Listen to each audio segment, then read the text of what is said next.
Olá a todos, bem-vindos uma vez mais ao podcast da Ayurveda. Escolha uma vida saudável. Tenho comigo novamente o terapeuta Joaquim Jorge. Olá, Joaquim. Antes de mais, Olá, quero-lhe Renata. agradecer aqui esta partilha. Espero que esteja bem. E então, como sabemos, Joaquim, o tema deste mês é sobre as doenças autoimunes. E, portanto, queria começar por lhe perguntar sobre que doença especificamente é que vamos conversar hoje. Olá, Renata. Tudo bem? É sempre um prazer estar aqui nestes podcasts da Amaiur, organizados para a Amaiur. Hoje vamos falar sobre uma doença autoimune, como a gente tinha prometido, e vamos falar sobre artrite reumatoide. Pronto, esta será a doença que iremos abordar hoje, porque é uma Muito bem. doença que pronto, afeta grande parte das pessoas no nosso cotidiano, não é? Pode-nos explicar um bocadinho mais sobre essa doença, Joaquim? Sim, com certeza, Renata. Vamos falar assim um bocadinho sobre dar a nossa perspectiva, como é que como é que esta doença se desenvolve e vista pela parte da medicina convencional, não é?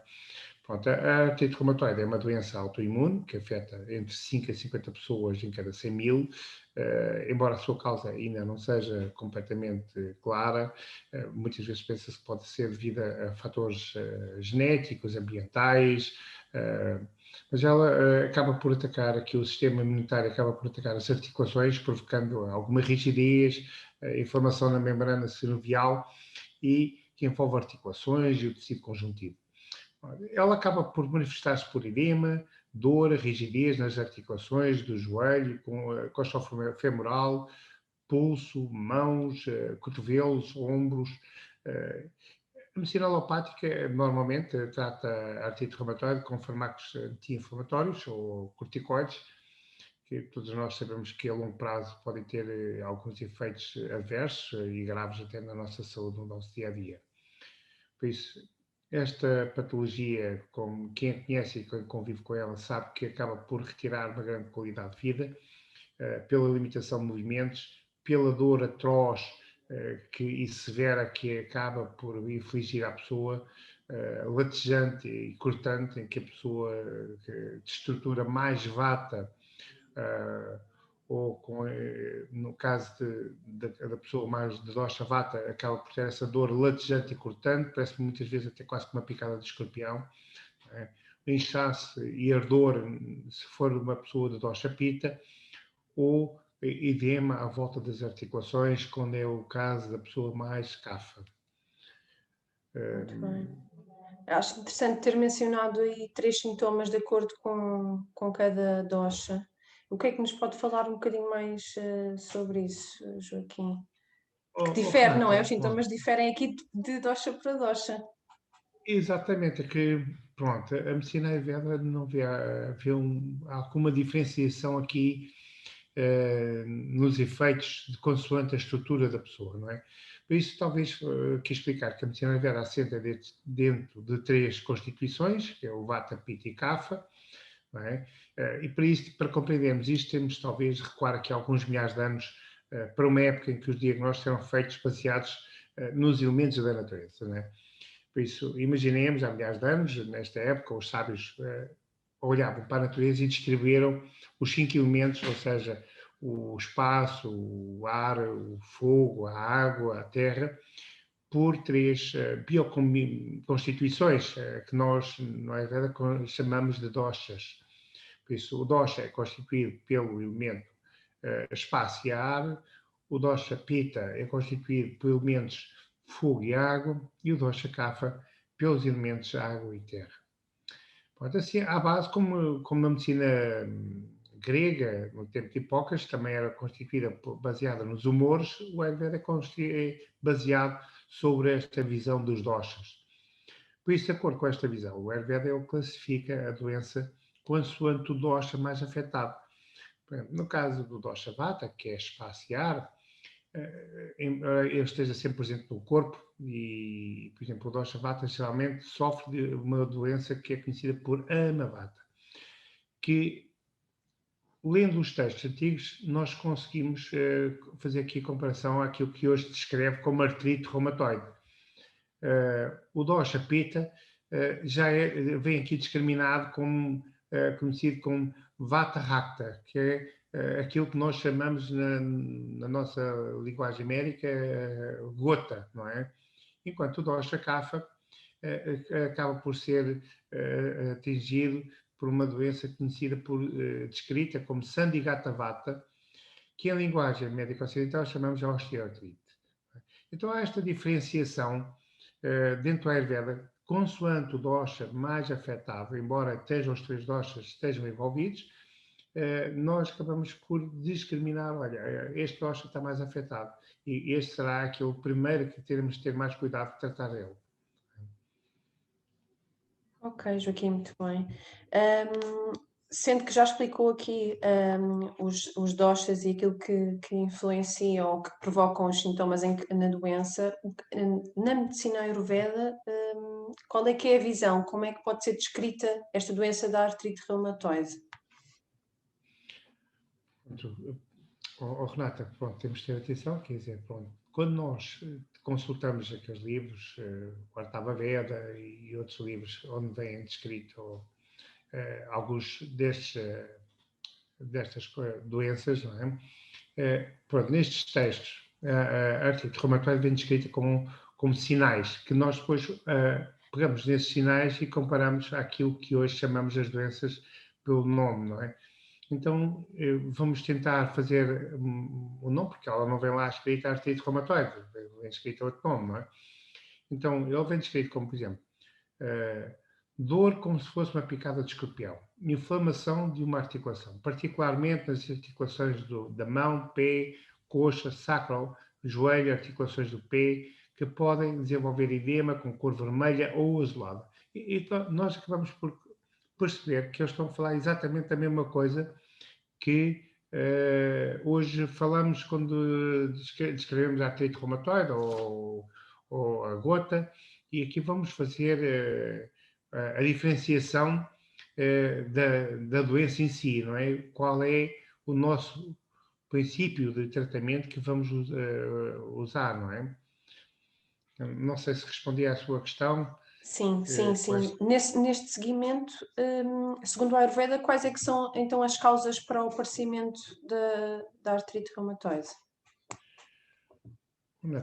Assim, ela até pode ter várias causas. Pronto, pode haver uma fragilidade genética, ou seja, haver algum tecidos que nós consideramos dúscia, que dúscia quer dizer fragilizado, ou seja, imagine que alguém tem um historial, por exemplo, de diabetes na família, não é? O avô teve diabetes, o pai teve diabetes, a mãe teve diabetes, por isso, ou seja, sabemos que no historial daquela família há um órgão, neste caso pâncreas, que não está a trabalhar a 100%, por isso é um órgão dúscia, ou seja, há uma fragilidade.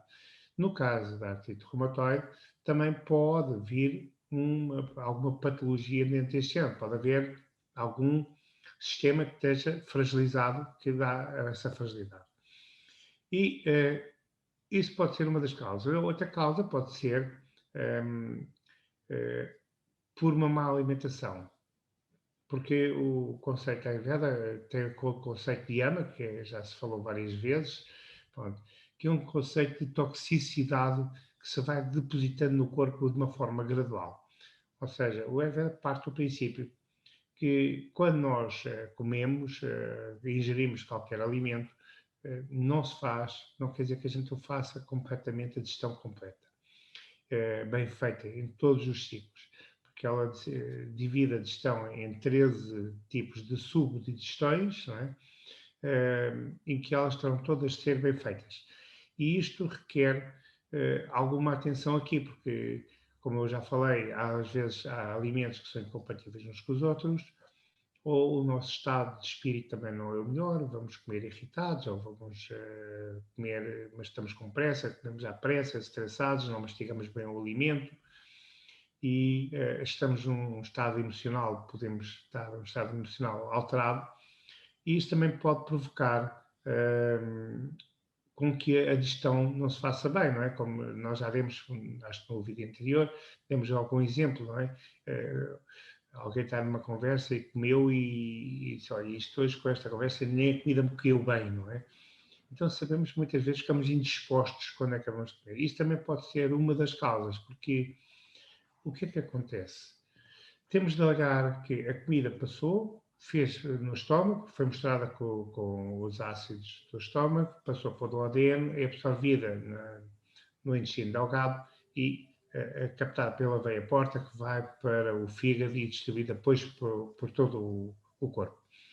Mas se a comida não foi bem digerida porque ou tem ácido demais ou não ficou completamente transformada, quando é distribuída pelo corpo, vai depositar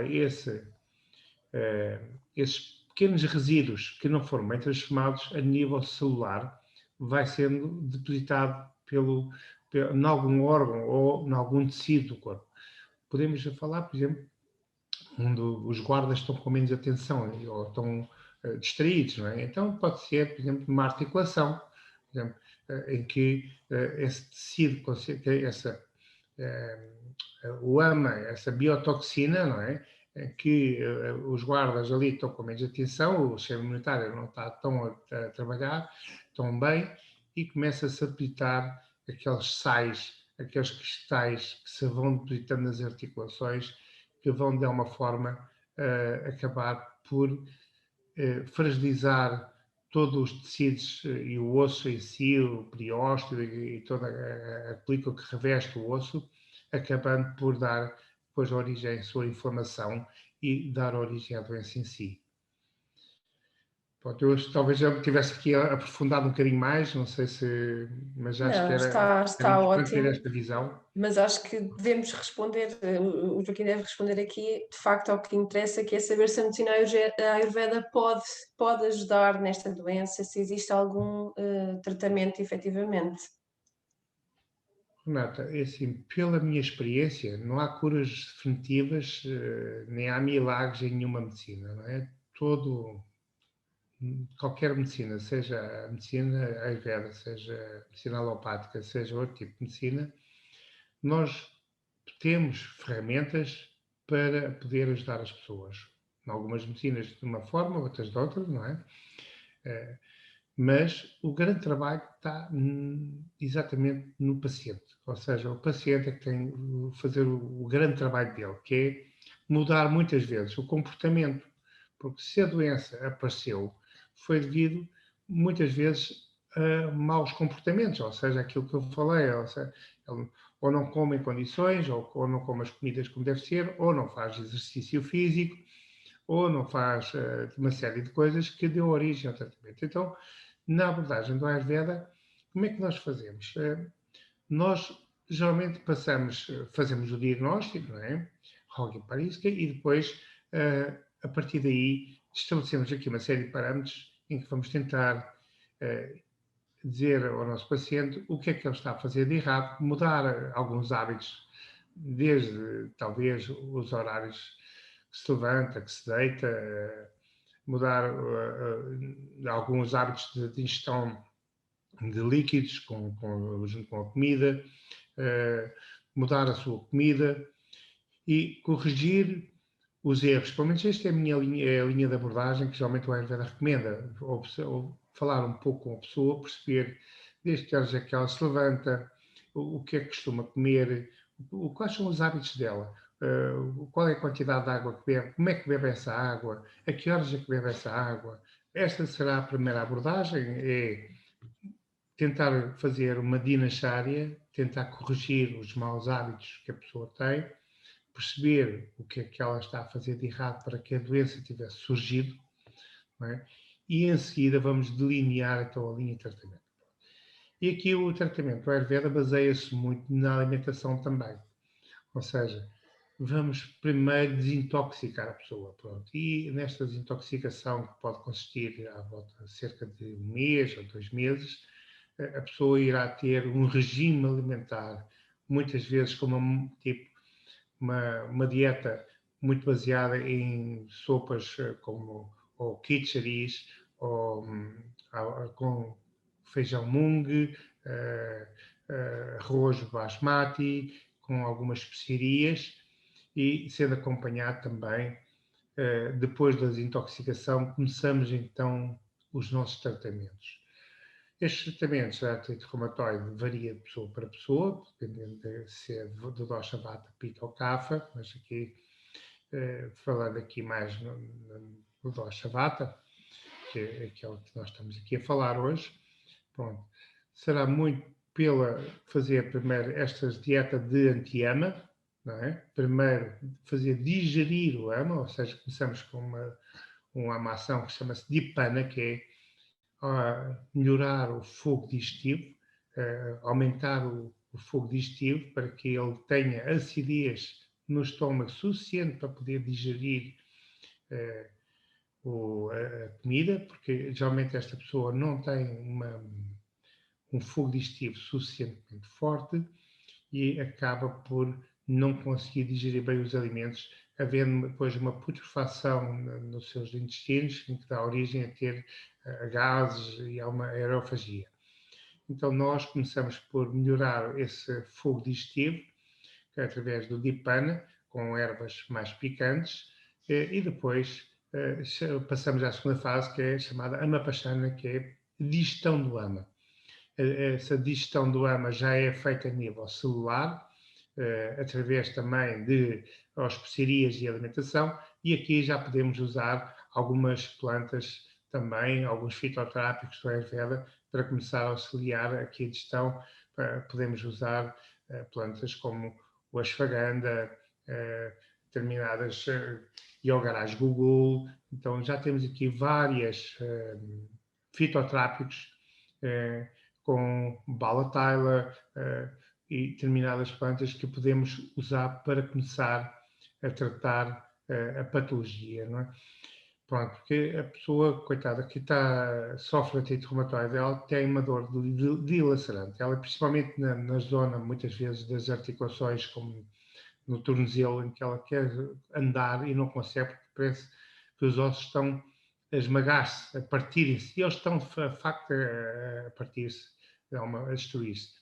Então, depois desta primeira fase de digestão da ama e de a pessoa estar com os tecidos limpos, iremos proceder a tratamentos com pequenas massagens, muitas vezes com alguns óleos e quentes, e depois uma suedana localizada. Isto, suedana quer dizer que é um aparelho em que dirige um vapor localizado exatamente na zona afetada.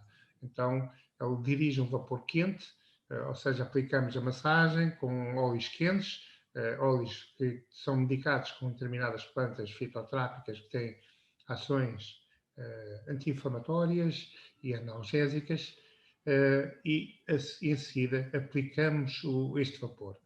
Este vapor vai fazer com que este calor junto com o óleo vai fazer um movimento que é para fazer com que essa biotoxina que está alojada nesses locais gradualmente se desloque para a corrente sanguínea e comece a entrar outra vez no trato sanguíneo para que possa ser eliminada. Gradualmente, depois, através das fezes, através da urina, ela vai ser eliminada. E a pessoa começa, quase que ao fim do terceiro tratamento, a sentir um alívio assim rapidamente das suas dores. Pronto, em alguns casos depois, mais à frente, iremos falar então nos tratamentos mais profundos, que é fazer aquilo que se chama Panchakarma. Pronto, e aqui o Panchakarma já tem um efeito mais profundo, ou seja, quando depois das massagens, depois da desintoxicação e já está o corpo preparado e a pessoa também preparada mentalmente, então iremos fazer o Panchakarma. E que o Panchakarma pode envolver aquilo que se chama-se bastis internos. Estes são pequenos enemas que podem consistir ou com óleos e com, muitas vezes, que são alternados entre óleos e plantas, ou seja, com chamados os Niruddha Bastis e Nuvazandas Bastis, em linguagem ayurvédica. Estava a tentar aqui arranjar palavras que não fossem tanto para o sânscrito.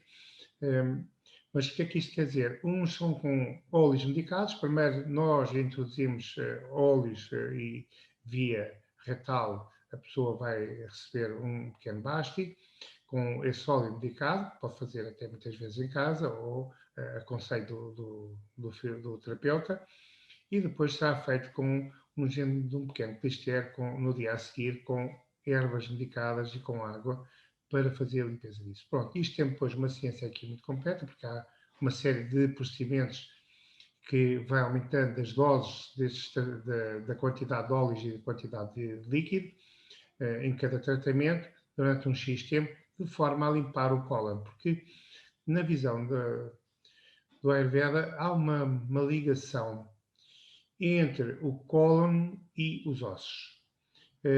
Por isso, ao tratarmos o cólon, que é uma das sedes de Vata, estamos imediatamente a tratar também do tecido, que é o Ashthidato, que é também regido pelo Dosha Vata, que é o tecido ósseo. Então, nós, ao fazer este procedimento, a pessoa vai melhorar, por isso ela irá passar, poderá haver outros processos também para ficar envolvidos, mas pronto, este será talvez o principal. E tem alguns casos, por exemplo, que a doença foi completamente remissível e desapareceu completamente. E noutros casos as pessoas ficaram com uma qualidade de vida melhor, em que tem casos em que, por exemplo, quando depois de terem feito estes tratamentos todos, quando fizeram análises, não é? Os médicos até ficaram espantados porque não havia indicadores, não há marcadores nenhuns de inflamação, não há marcadores nenhuns que a pessoa tivesse tido alguma vez na vida artrite reumatoide. Maravilhoso. E isto é bastante interessante. Noutros casos, que ainda hoje estou a acompanhar, pronto, a pessoa melhorou muito, a nível de análise, praticamente os níveis inflamatórios desapareceram todos, até porque nós fazemos, e isto é o que eu aconselho a todos os meus colegas de medicina ayurveda, fazer o acompanhamento junto com o médico profissional também, ou seja, aqui tentamos juntar as duas medicinas, entre a medicina alopática e a medicina ayurvédica, e trabalhar os dois em conjunto, para de uma forma a irmos melhorando a pessoa e a parte da medicina convencional ir baixando as doses também de corticoides gradualmente e anti-inflamatórios, porque a pessoa deixa de necessitar tanta doses tão elevadas. E temos tido bons resultados, Renata. Muito bem, maravilhoso. Pronto, Joaquim, não sei se tem mais alguma questão ou alguma coisa a acrescentar aqui a este tema de hoje. Tem mais alguma coisa a dizer? Olha, a única coisa que eu gostaria de dizer é que, pronto, as doenças existem, cada vez existem mais doenças, infelizmente, porque o ser humano também vai estando cada vez com mais stress, porque neste mundo atual que o Vata impera, com tanta atividade e tantos receios, por isso o Dosha Vata altera e ele acaba por ser responsável por quase todas as patologias que aparecem. De uma forma ou de outra, ele está um bocadinho por trás. Por isso, se as pessoas aprenderem a fazer um pouco de meditação, poderiam beneficiar e melhorar muito os seus níveis de saúde, desde a ansiedade, no atual contexto de pandemia, nós percebemos que a ansiedade e os medos estão muito altos, por isso, a pessoa aprender a respirar, fazer pranayama, procurar através dos vídeos até da Mayur, no YouTube tem vários vídeos sobre pranayamas, meditação, com vários conselhos. Se a pessoa não souber meditação, também não é grave. Pronto. A meditação é uma coisa muito simples. Tem algumas ferramentas, como as respirações, para ajudar, mas, por exemplo, eu gosto de fazer meditação, e a minha meditação pode ser pintura. Eu gosto de pintar, então a pintura, para mim, é a minha forma de meditação. Por isso, a meditação pode ser baseada num ato repetitivo, como passar a ferro, tricotar, costurar, qualquer coisa que seja repetitivo, cozinhar. Então, que a pessoa está ali, naquele momento, com ela e está focada naquilo que está a fazer. Meditação é exatamente, focar a atenção num ponto. Por isso, não é nenhuma técnica especial que a pessoa esteja a ter naquela posição de lótus, de yogi, que não está habituada. É de velinhas e incensos, não é? Não é necessário isso. Não é necessário nada disso. basta sentar, às vezes, num sítio, olhar para o mar, olhar para um lago, olhar para uma árvore e estar com ela própria. E isso Até quem viaja vai fazer... bastante a conduzir, Exatamente. estar ali focado, a fazer respirações, pode fazer essa meditação até mesmo em viagem, não é? Exatamente. Pronto. Então, quer dizer, porque isto vai melhorar os níveis de serotonina e dopamina, de felicidade interna. E quando há felicidade interna, não há doença. Por isso, se nós conseguirmos melhorar os nossos níveis de ansiedade e de felicidade internamente e afastarmos, que é aquilo que a Ayurveda diz, afasta tudo o que é pessoas negativas. Não é? Por isso, nós devemos procurar a companhia de sábios, de pessoas com grande elevação espiritual. Isso deve ser o nosso objetivo da vida. Afastar-nos das más companhias, e o português tem esse ditado, diz-me com quem andas, eu sei quem tu és, não é? Por isso, afastar-nos das más companhias, procurar padrões elevados na vida, crescer na vida e procurar estarmos connosco mesmo, fazermos um pouco de meditação. E isto ajuda muito. Não se vê logo os resultados, mas é barato, não tem custos, não é preciso ir a nenhum supermercado, nenhuma farmácia para ir buscar, as ferramentas estão todas connosco e podemos fazer em qualquer local, em qualquer momento. Está tudo E por dentro de isso, nós, não é? exatamente, as ferramentas estão connosco. Pronto, Muito bem, dicas maravilhosas, Joaquim. muito Obrigada uma vez obrigado. mais por este tempo e para a semana cá estaremos outra vez para falar então sobre outra doença autoimune, correto? Com certeza. Tá? Obrigada, Muito Joaquim. obrigado. Namastê. Olá a todos! Se quiserem mais informações sobre a Associação Portuguesa de Medicina Ayurveda, poderão contactar-nos através de www.amayur.pt. No nosso site têm disponíveis todas as informações sobre os profissionais de Medicina Ayurveda ao longo do país, assim como das entidades formadoras reconhecidas para lecionar os cursos de terapeuta e de técnico de Medicina Ayurveda. Para além disso, se desejarem juntar-se à Associação Portuguesa de Medicina Ayurveda, têm 3 categorias de sócios. A categoria de sócio profissional, que pretende defender os profissionais da Ayurveda em Portugal, assim como a categoria de formando, que são todos os associados que estão em formação, e a categoria de amigo, para aqueles que gostam do Ayurveda e que querem que ele cresça em Portugal. Para além disso, também podem adquirir alguns dos produtos disponíveis na associação. Muito obrigada por assistirem ao podcast e continuem a ver.